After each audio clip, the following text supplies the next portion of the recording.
Hello, Pokemon trainers, and welcome back to the Victory Road Galar Farewell, where we're bringing you the top 16 match. And we have an absolute corker coming up for you next. It is Joseph Ugarte, Joe UX9, against Tomoyuki Yoshimura. Yes, also known as Snow. So I think already with people from the community already aware of these two trainers, we already know what a firecracker of a set this is going to be. Of course, it is going to be a top 16. There's a lot at play, and we do have confirmation of finding out that both Joe and Tomoyuki did actually play at Worlds earlier on this August. So this is going to be a bit of a revenge sort of sequence where I think from what we found out, Joe was able to win out very closely in that set. Absolutely, yeah. Well, Tomoyuki will have to be seeing if he can have the final laugh, so to speak, against Joe here, seeing if they can finally settle their differences, make it even. But there's no question that Joe will not be giving him an easy time of it. Joe, of course, is one of the top US players, one of the top players in the world. I mean, his achievements speak for themselves. He was top 4 at this year's European International Championship, top 4 at the North American International Championships. He top cut Worlds this year, as well as being Portland regional champion in previous years. He's a player to be reckoned with, Costa. Yeah, 100%. There's no doubt about that. And whilst, of course, his opponent, on the other hand, is pretty much the same sort of situation, but over all the way from Japan, Tomoyuki Yoshimura, aka Snow, World's Championship 2017 top 4, Japan National 2022 top 4, and Worlds actually in this current Worlds that we just mentioned about, this August that did pass us, they were able to go ahead and achieve a top 32. So very, very powerful players coming into this play. They've got world-class caliber written all over them. They are well aware of the metagame and the expectations going into this. And who knows, they may be a bit in anticipation of what sort of teams they're both bringing. But before that being said, we do have the top 16 brackets available on screen right now, where you'll all be able to follow and generally see how things are panning out right now. Of course, we had Juan Ma from the top 32 being able to progress over into top 16, and they are up against Tsukide of Japan. We got a lot of Japan nationals actually in this tournament among a couple of other nationalities across the globe as well. But I am really, really looking forward to this match, Charlie, and I know there's going to be a lot of hype going into this as well. Absolutely. A lot of people will be very excited to see what these players bring. And of course, let's not forget, this is the last time people will really ever be playing Series 12 of Generation 8 seriously. And so I wouldn't be surprised if they're pulling out all the stops to see who can come out on top in this particular match. And if this is just the top 16, God, the fire we'll be having for the later games coming up today, it's all very exciting. Yeah, it 100% will be. And of course, what we can do is we can quickly go over and check out the team preview between these trainers, what sort of teams they've gone ahead and they are going to bring up for us in this match. Do want to quickly add as well, Joe has been currently from yesterday's Swiss rounds of 8 rounds in total, did achieve a 6-2 total record, whilst Tomoyuki, on the other hand, did actually achieve a 7-1. So Tomoyuki going ahead and actually having that additional win above, but of course, that's not going to be as important given the matchups, Charlie, which of course the teams have gone ahead and appeared on the screen now.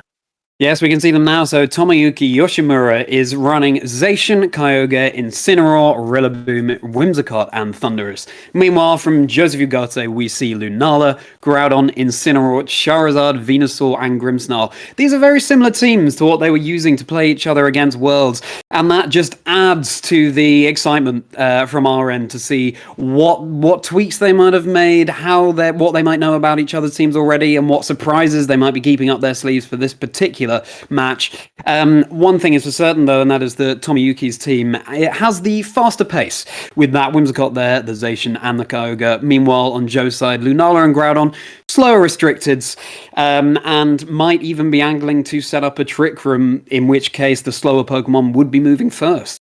Yeah, exactly. And let's not forget that cheeky little Grimmsnarl on the bottom right of the Mm. screen. Having access to Prankster as well as Whimsicott, but also having that Dark type, meaning that any sort of Prankster moves coming out from the Whimsicott will be unaffected due to the Dark type immunity interaction of that ability. So knowing what the Grimmsnarl has both with moves as well as the item is the crux of figuring out what sort of matchup do I really have, because I know that the Grimmsnarl can have a variety of items and moves. Is there any sort of immediate speed control coming out from the Grimmsnarl in the form of, let's say, either a Thunder Wave, full paralysis status if it does connect, or maybe a Scary Face being able to reduce the speed stat stage of its target. So it's going to be very interesting to see. We know both of these players did actually use these teams similar to what you touched on there, Charlie, in Worlds where they did go up against each other,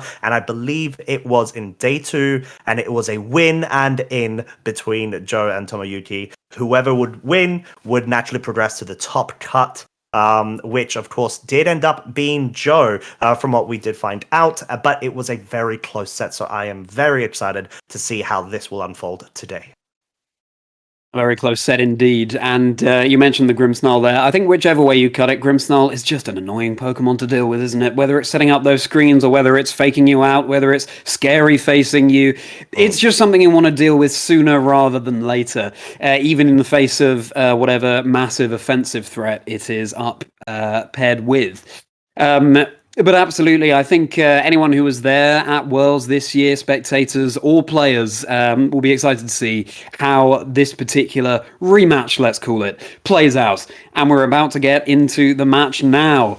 And we see from any moment now, we see from Joe's side of the field, he is leaning that Lunala and Grimmsnarl, and we'll have to see how Tomoyuki responds to this. This is Zacian and Whimsicott coming out from Tomoyuki's side of the field. So, some very fast offensive pressure coming out immediately from Tomoyuki Costa. Yes, we've got 2 Prankster Pokemon from each of the trainers' side, as well as a Restricted being paired up with that lead. So we do, of course, have the option of this Lunala, if it so chooses to, can go down the Trick Room route, like you quickly touched on as well earlier. Given that being the case, that may be an indication that the Grimmsnarl may not want to go for a speed control sort of move setup, perhaps maybe get a very safe Reflect on their side. Who knows, maybe if this Grimmsnarl has access to Fake Out, it can go ahead and utilize that in that case to stop this Whimsicott from even moving, whether that is from going ahead and enforcing either a Taunt on this Lunala or even a Tailwind setup, not expecting the Grimmsnarl to survive the turn if this Zacian does decide to target it. That's right, but we see a screen coming out immediately from Grimmsnarl, boosting up its either special defense or physical defense, but we see a Behemoth Blade coming out from the Zacian immediately going into the Grimmsnarl. It's going to be a super effective move, and it's going to be enough to pick up the knockout. Meaning that Grimmsnarl is only going to be able to provide just the one screen this game. Meanwhile, we see the Lunala going for a Moongeist Beam, and that will be targeting down with its signature move into Tomoyuki's Whimsicott, taking it down to about 2/3 of its health there. But the Whimsicott going for a Moonblast, which is going to break the Shadow Shield of the Lunala, meaning that all subsequent hits going into the Lunala will be dealing more damage, as Joe is now contemplating which of the Pokemon in the back to bring in to replace the Grimmsnarl, and it is his Groudon.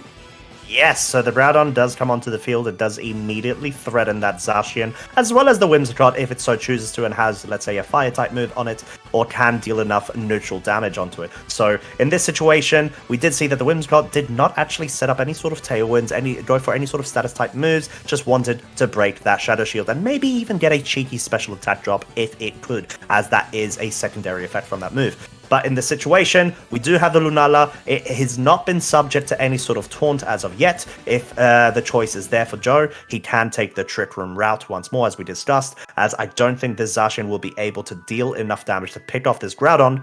But then again, this is a Whimsicott that's on the field right next to the Zacian. It has the choice of, if it does have access to it, have the Charm ability to be able to reduce that damage output from that Groudon by 2 negative stages. That's right, there are all sorts of possibilities for Whimsicott's moveset, but instead, I believe, was that a... what move did we see there coming out from... what was that, sorry? It was a tickle! Tickle coming out from Whimsicott there. Wow, that is a move you don't see very often. Hence my uncertainty there as to what quite it was. But we see the Behemoth Blade coming out into the Lunala, leaving it with about a quarter of its health. Meanwhile, as you were saying, Costa, we do see that Fire-type move coming out from the Groudon. A Heat Crash, I believe it was, that takes out the Whimsicott there. Having gone for a tickle, lowering Groudon's attack and defensive stats. And a Trick Room coming out, as we were talking about, from Joe's Lunala. So these are exactly the conditions under which both the Lunala and the Groudon can thrive, being the slower Pokemon, and of course in Trick Room, the slower Pokemon move first. Yeah, exactly that. So it kind of makes sense that Joe decided to go down this route. You want to just try to make sure that you are going to be the slowest or the fastest moving Pokemon in obviously the situation where you've got a Kyogre and a Groudon. Groudons tend to be trained to be slower in comparison to the hyper-offensive sort of playstyle that Kyogre, Zacian teams as an archetype tend to go down the route of. Especially when you do have that Whimsicott on the field and maybe even the Thundurus, archetype-wise, it makes a lot of sense. We do have this Kyogre now on the field, however, which does mean that the weather has now changed from sun to rain, and in this situation, I'm not even going to be completely surprised if Tomoyuki does decide to Dynamax this Kyogre. That's right, Costa. This Kyogre, let's hope it has some bulk on it. If he can Dynamax it and deal out some big damage here, that would be ideal for him. It's very satisfying seeing the face-off of the Gen 3 legendaries here in Kyogre and Groudon, paired with more recent legendaries in the Zacian and Lunala with them, as we see Tomoyuki locking in his moves. Yes, as you said, Costa, the Kyogre does have the weather advantage here. In order for Groudon to reset the sun, it would have to switch out and come back in. So Joe would have to be fairly certain that whatever he was bringing in from the back would be able to withstand a potential attack from the Kyogre. And we see the moves locked in, Tomoyuki taking it right down to time there. And he does, Joe UX9 does indeed withdraw that Groudon in favor of the Venusaur.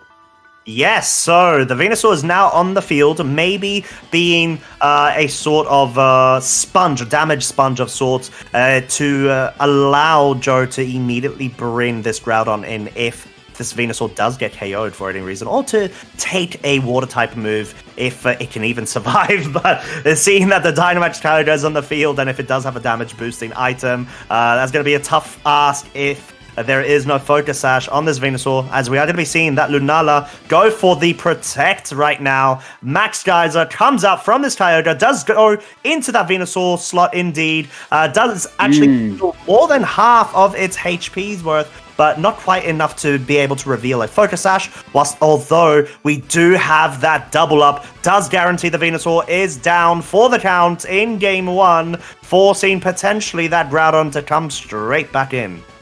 That's right, that Venusaur was dealt with before it could even do anything. I was surprised by how much that Max Geyser from Kyogre did to the Venusaur through the Protect. And yeah, Venusaur is a Pokemon you want to deal with sooner rather than later because, of course, it has the ability to put your Pokemon on your side to sleep, which is never a situation you want to be in, especially if your Pokemon is Dynamax. And I got to say, with this Kyogre, that is certainly a big blue whale, and it will be able to deal out some big damage in this form. We'll have to see if Joe responds with a Dynamax himself. Yeah, and something that we do have to once again take into consideration, Trick Room turns are still active on the field, which means that Joe's Pokemon will be moving first, dependent on, of course, how they are trained, but given that there is that Trick Room on the Lunala, it should mean that this team has sort of geared towards the dual speed control mode of either A, going for fast mode, you've got the Groudon with the Venusaur with the Chlorophyll, or maybe Grimmsnarl with speed control, or B, you've got the Trick Room availability, which is really good for Joe right now, as he is going to be looking into Dynamaxing one of his own Pokemon. That's right, one of Joe's Pokemon is going big or going home, and it is the Groudon. So we have the Dynamax Gen 3 legendaries facing off against each other. Of course, in this, in their Dynamax form, they can reset the weather via either a Max Flare from Groudon setting up the sun, or a Max Geyser from the Kyogre setting up the rain. And it's Groudon that moves first, and it's a Max Quake coming out from the Groudon into the Kyogre, taking it down to about 3/4 of its health, meanwhile boosting the special defense of the Lunala and the Groudon on Joe's side of the field. And next, we see the Kyogre going for a Max Geyser, so it will set up that rain weather condition into the Groudon. It's super effective, but in the sun and with special defense boost, it's really not doing much damage at all, as we see the rain being set up here. And at this point, the faster Pokemon are going to be able to move. We see a Lunala going for a Meteor Beam here. It's charging up. It is presumably holding that Power Herb item, meaning what should be a 2-turn attack will in fact be able to be executed in 1 turn. And now it all comes down to whether the Meteor Beam connects, which it does. And the Meteor Beam is coming right out into the Zacian here. An interesting choice, because that is obviously a not very effective move against the Zacian. But now the Zacian gets the chance to respond with a Behemoth Blade into Joe's Lunala, and it is enough to pick up the knockout on Joe's Lunala there. Yeah, it most definitely is. So, at a turn of events, I feel like Joe was going for a cheeky little read there, maybe expecting a switch out from that Zacian slot. It could have perhaps been the anticipated Thunderous if there was any sort of option, and Tomoyuki did bring it in the back, or maybe even Incineroar, who knows. But regardless, I think Joe was scared of selecting the Max Quake move into that slot, given it may have not been met with a Zacian. As talking about Zacian, we do actually see it switch out for that Incineroar, which is going to go ahead and just further reduce the damage output of this Groudon. That's right, let's not forget that tickle earlier, so this Groudon's attack stat is not what it once was, and the Incineroar takes that Max Quake without going down. That was more damage than I was expecting there, but we see the special defense being boosted once again for the Groudon, as it's a 3 on Tomoyuki's side of the field versus the 1 on Joseph's with the Groudon. And the Max Geyser dealing much more damage there, given it was in the rain, taking the Groudon down to just below half of its health. And Joe has the Dynamax advantage in that he has 1 more turn remaining to him as the players lock in these moves. But again, Costa, with a 3 Pokemon advantage on Tomoyuki's side of the field, do we feel that this Groudon on Joe's side can deal with it? If I'm going to give my honest opinion, I don't think it has enough fuel in the gas tank to be able to do so. Given the fact that you do have the rotation availability, if you're Tomoyuki from your end, either to maybe reposition your Kyogre and bring it in at a later point by switching directly into the Zacian to take the hit, that would make a lot of sense to me. But given the fact that you've got the super effective potential against the Groudon, you'll be able to outspeed it afterwards. But to be completely honest, I feel like I would just prefer having the Zacian in the back. You can go ahead and guarantee any sort of damage onto it if you want to in the further turn, and I think Joseph has been able to go ahead and realize that, click in the forfeit button and say, right, let's move on to game 2. Let me try to bring this back. That's right, yeah, Joe saw that the writing was on the wall there. There was no way he could bring that game back, but some very useful information going into game 2. Very interesting in the context of what happened at their match in the World Championships this year, that Tomoyuki did indeed take the first game. Interesting to see Kyogre coming out on top of the Groudon, of course, being super effective against the Groudon, but given the bulk of the Groudon can carry, is not always as clear-cut as Kyogre always beats Groudon, as we have seen all too many times over the past few months. And now going into game 2, is Joe going to change up his lead? Is Tomoyuki going to change up his lead, even though it worked well for him? It'll be interesting to see that Thunderous coming out to be able to survive with no effect a Max Quake, but we'll have to see. Yeah, I guess it depends, because Tomoyuki's aware of that Lunala. Mostly, Lunalas tend to be that Meteor Beam / Power Herb set, so it makes a lot of sense with the level of threat that already inflicts onto the Thunderous. Kind of scares it from being able to come to a game 1, I feel, especially when you have the potential of going ahead and setting up a Trick Room, which seemed to be quite crucial to Joe's game strategy initially. But even though that was the case, we did see Tomoyuki go ahead and just take his time with the Dynamax. It's what we talked about in the previous set, the top 32. It's just about utilizing the best appropriate board state, position, and condition to have the Dynamax. Click that button, make sure you've got the doubling of HP, you've got Super Bulk, you've got Max Quake moves, or Max moves in general, and it just being able to sort of make sure you're getting the pivoting action going and the rotation of having that Incineroar maybe in the back. it proved to be quite strong to the point where, there wasn't much that Joe could do. So if I was Joe, I feel like maybe going to fast mode or having some sort of setup with the Grimmsnarl would make sense. We didn't see much from it that turn 1, other than just getting KO'd. Yes, it was really interesting that Joe wasn't able to get as much out of his Trick Room as he wanted to, but we do see a change up from the lead here from Joe in the Lunala and the Venusaur. Meanwhile, Tomoyuki is going for his double restricted lead, the Kyogre and the Zacian. And yes, Costa, I love me a late game Dynamax. It provides you so many options as the match plays out rather than sort of spending all your tokens very early on in the game. But of course, it doesn't always work out like that. Either Dynamaxing at any point of the game can work. It depends on how the board state is. And certainly, Tomoyuki will be looking to get himself into a favourable one coming off this turn 1. Will it be another late game Dynamax? We'll have to see. And we'll have to see if Joe is perhaps maybe, as you said, immediately more aggressive on his turn 1 play, or whether he will angle for another Trick Room. Yeah, we've got a situation where Joe has a couple of options. You could switch in the Groudon for the Lunala slot, force your son to be on the field, and threaten with either a Max Flare or a Max Flare into the Zacian slot, or a Max Vine Lash into the Kyogre. Obviously, we've got the benefit of seeing what item is on the Kyogre for now, so it will be able to take that damage a bit more better. But you also have the Trick Room option of just slow playing it, maybe maxing with your Venusaur, and still just getting a Vine Lash residual damage setup, if I'm honest.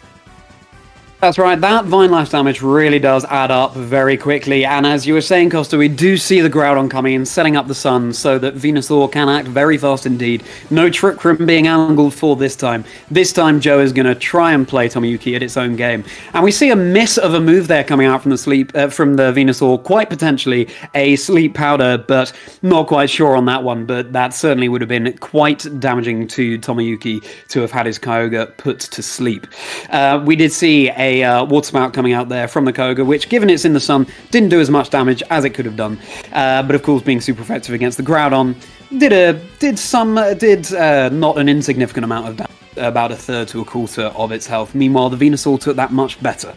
Yeah, it definitely did, and I think that may have been a Sleep Powder going into what was the Zacian slot, is now a Whimsicott, and being that Grass type, it does have that nullification effect of the Sleep Powder not being able to connect. So, given that situation, makes a lot of sense. Whimsicott was a good bring there to be able to allow for immediate pressure, or maybe Tailwind, or to allow, let's say, for example, subsequently the Kyogre to go for some max moves, or maybe a max ice into that Venusaur. But we've got the Groudon switching once again, so a bit of Weather Wars situation going on here, Charlie.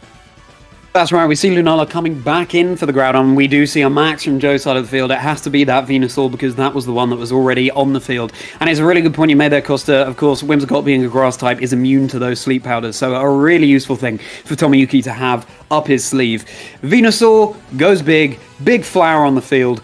It will be looking quite potentially to set up some Vine Lash damage going into the Kyogre with a massive G-Max Vine Lash. But we see Dynamax in response from Tomoyuki, which looks like it's going to be that Kyogre in the Dive Ball. And Kyogre once again resumes its big blue whale form, in which state it will be able to change the weather with a Max Geyser, but of course it doesn't love facing down a Max Venusaur. Yeah, it most definitely does not, but it will be able to have that assistance of the... actually, apologies, that is not Helping Hand. That is... oh my lord, I'm forgetting the name of it right now, but basically, we've got Insomnia on the field as an ability, now transferred over to that Kyogre, and I believe that was Worry Seed, from what I can remember yes. right now, which does mean that if that Venusaur did opt to go for a Sleep Powder, it would not be able to successfully connect at all due to that Insomnia ability transfer. But we are going to be seeing that the Kyogre did try to focus a bit more down onto that Groudon, slowly chip it away to the point where you can win the Weather War from Tomoyuki's side, but it was met with that Lunala's Shadow Shield, which is now broken. That's right, the Shadow Shield is now broken on Lunala's side. It will be taking more damage from whatever move goes into it. This turn, it's only when it's at full health that the Shadow Shield is active and is able to withstand more damage. Wow, we have not seen Worry Seed or Whimsicott. I don't know if I've ever seen that before. That is a really exciting play. It's just a shame that the Venusaur is now in Gigantamax form, so it won't be able to go for a Sleep Powder anyway. But it's a really cool play if you can pull it off. And Tomoyuki here is again running down the timer quite low as he's locking in his moves. And we'll have to see what both of these players go for. And we see a tailwind coming out from the Whimsicott, so that Kyogre is going to be moving very speedily indeed, and it does have the speed advantage. Going for a max strike onto the Venusaur, lowering its speed. Normal type move, dealing neutral damage to the Venusaur.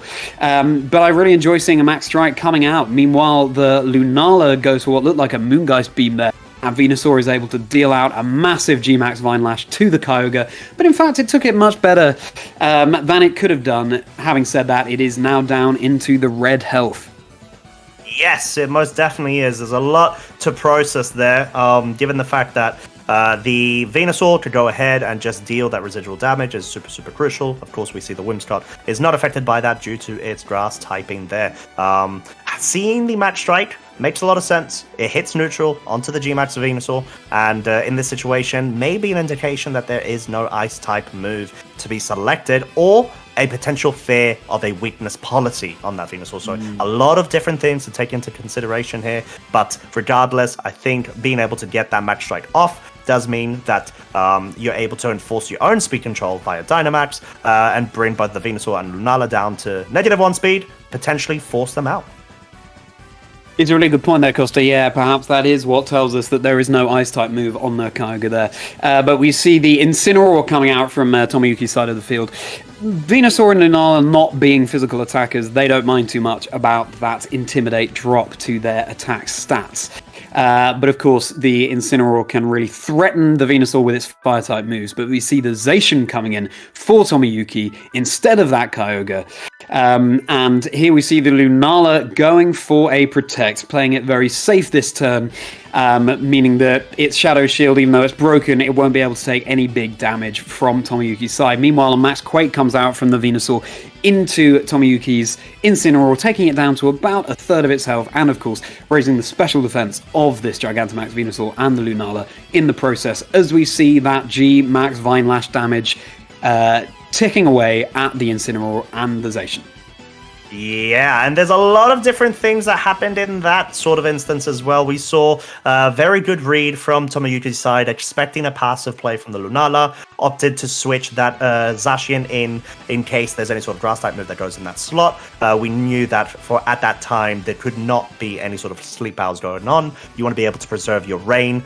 Weather Wall in the back makes a lot of sense once again, but it seems like Joe wanted to make the relatively safe play, either break a Focus Sash on the Whimsicott, or try to catch any sort of ground-type weak Pokemon coming in to be able to enforce any sort of pressure that they can, namely being that Incineroar with the fake-out pressure it does have on the field at the moment.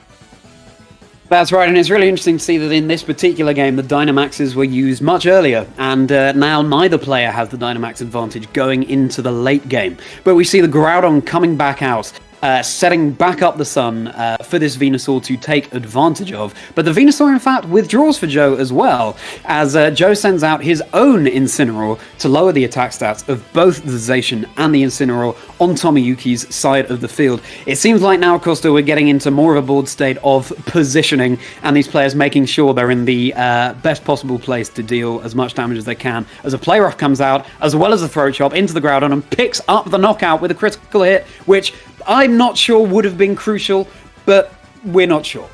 No, we're definitely not sure, but we know that the Groudon was already impacted and at a low sort of HP threshold there, as the Incineroar, talking about low HP thresholds, does actually survive on 8 hit points from that Vine Lash residual. So we got a situation where I think I did really like that play from Joe. Makes a lot of sense. You can bring the Incineroar, anticipating Tomoyuki to expect a threatening sort of play into that slot, which was previously, which would have been expected to actually switch out. Because you were in a situation where Lunala already had the -1 of its speed in the previous turn. So if there were the switch out prioritizations, Lunala would always switch out last, which means that guaranteed the Sun always being able to be run and active on that turn, regardless of whether there's going to be any potential switch-ins of a Kyogre from Tomoyuki's side. That's right, Costa. That's a really good point there. We do have the weather advantage of the sun here currently.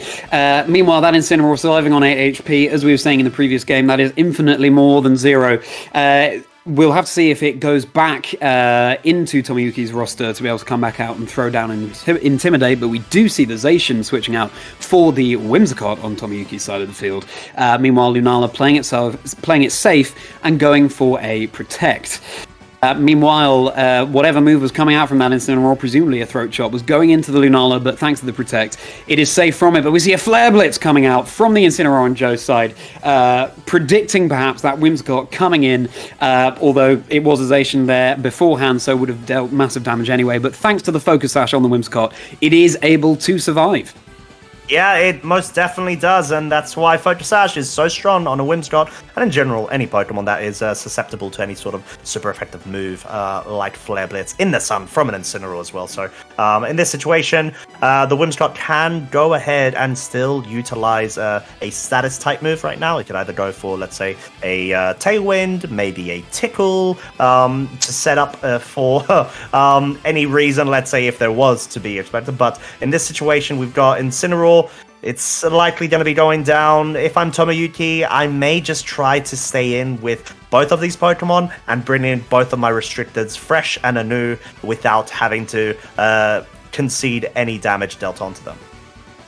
That's right, and now we see Joe withdrawing his Lunala in favour of the Venusaur, which once again is in its preferred weather condition of the sun. We see another Tailwind coming out from this very cheeky little Whimsicott with quite the interesting moveset as a Throat Chop comes out from Tomoyuki's Incineroar into the Venusaur, and we see a parting shot from Joe's Incineroar into Tomoyuki's, lowering the physical attack, crucially, and special attack of the Incineroar on Tomoyuki's side of the field, so it will be able to deal less damage now than it was able to before. But like a champion, it's sticking around on that very low health as we see Lunala come back in place of that Incineroar that just used Parting Shot.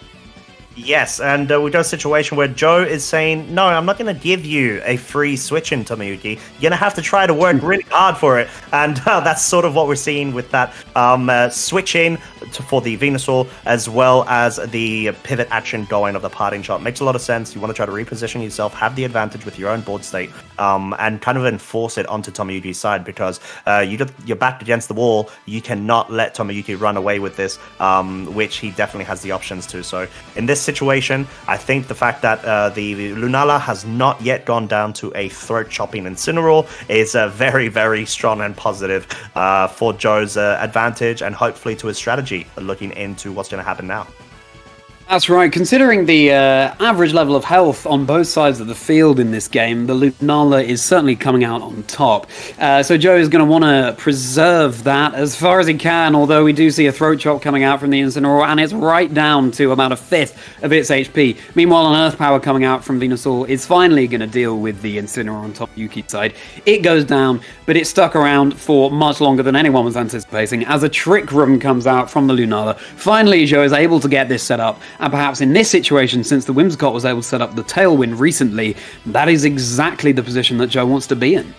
Yeah, and that makes a lot of sense with the interaction. We obviously saw the fact that the Lunala did get outsped. Obviously, we need to take into consideration Tailwind, but even so, there are some Incineroars, the way that they're trained, they won't likely be outspeeding certain types of Lunalas, which are a bit on the faster side, but they still utilize, let's say, the Trick Room. And the Venusaur couldn't outspeed it to be able to get rid of it prior to it dealing that very big damage of the Throat Chop into the Lunala, even though it wasn't enough to pick up any sort of KO. So we're in a situation where Tomoyuki needs to be very preservative with his Zacian in the back. He needs to try to stall out these turns of Trick Room if possible, as, like you said, there's no more Dynamax on either side of the trainer's field, which means that with so little HP on both the Whimsicott and Kyogre, it's going to be really tough, and you're going to have to depend on some very good analysis and expectations of what Joe's thoughts are going into this, and maybe what kind of reads or safe plays is he going to try to go for.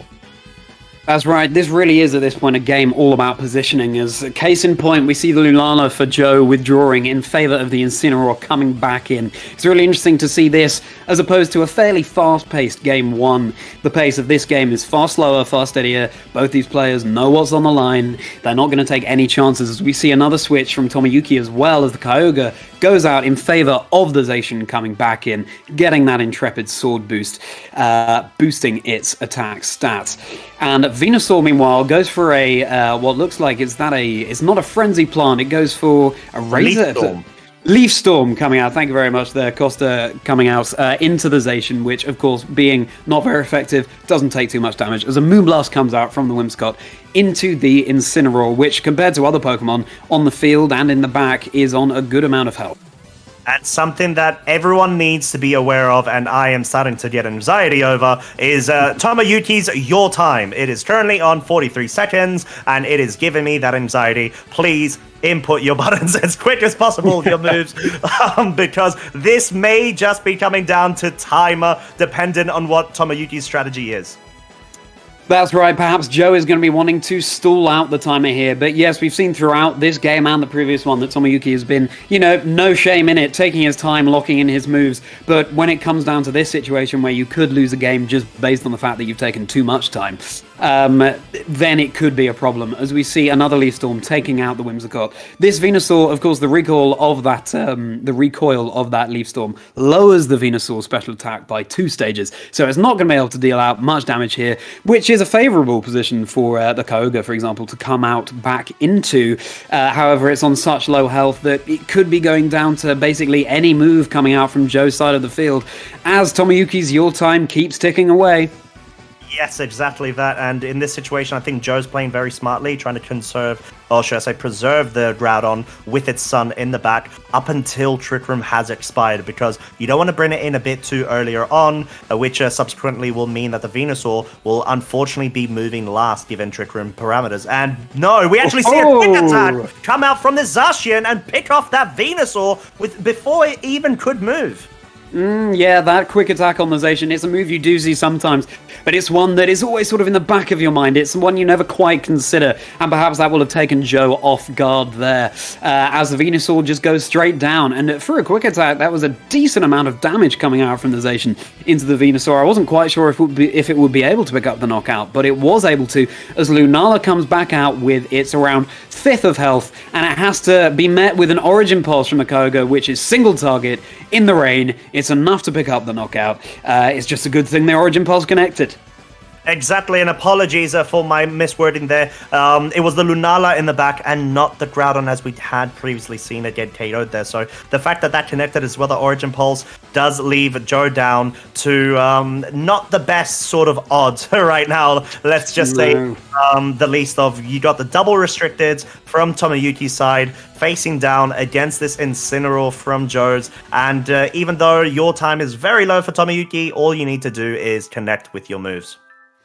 That's right. If Joe doesn't have access on his Incineroar to any kind of protector, there's not much stalling out he can do other than just waiting, as he seems to be doing now, for the timer to tick down. It's a bold, confident position for Tomoyuki to be in. As it goes for, the Incineroar goes for a fake out onto the Kyogre, meaning it won't be taking any damage there this turn. And a play rough from the Zacian takes Incineroar down to the red. It gives it a drop to its attack stat, but at this stage in the game, maybe that's not going to be crucial if Joe is just looking to stall out the timer.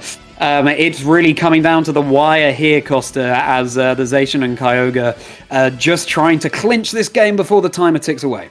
It most definitely is, and I think Tomoyuki inputted Behemoth Blade there, because Incineroar's within that range where it should be going down to a +1 Behemoth Blade from a Zacian, and you just want to be safe. You do not want to miss any of your moves, so I think I may even see a Water Spout input as well with that little HP on the Kyogre. It makes sense because it is 100% accurate, as we are going to be seeing Zacian go ahead and finish off that Incineroar, as well as Joe's hopes to progress into the top 8 by progressing himself. So huge props and congrats to Tomoyuki going ahead and picking up that set.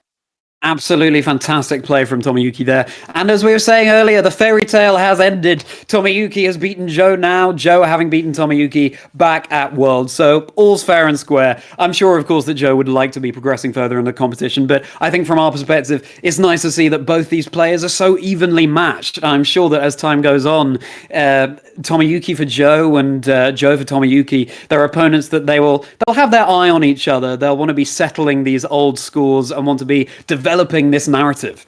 Yeah, exactly that. And what a way to be able to go ahead and get that match going for a top 16, high stakes, world caliber players, quite literally world's caliber players.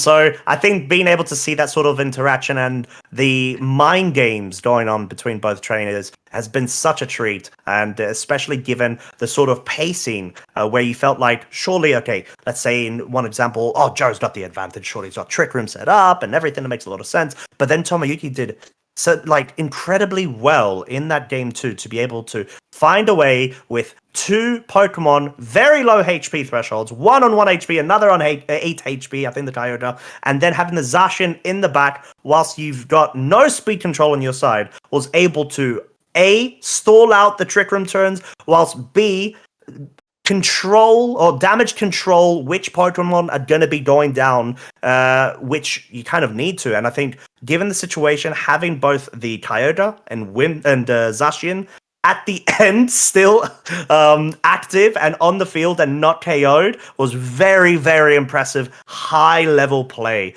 from him. And it was very, very, very great to actually see.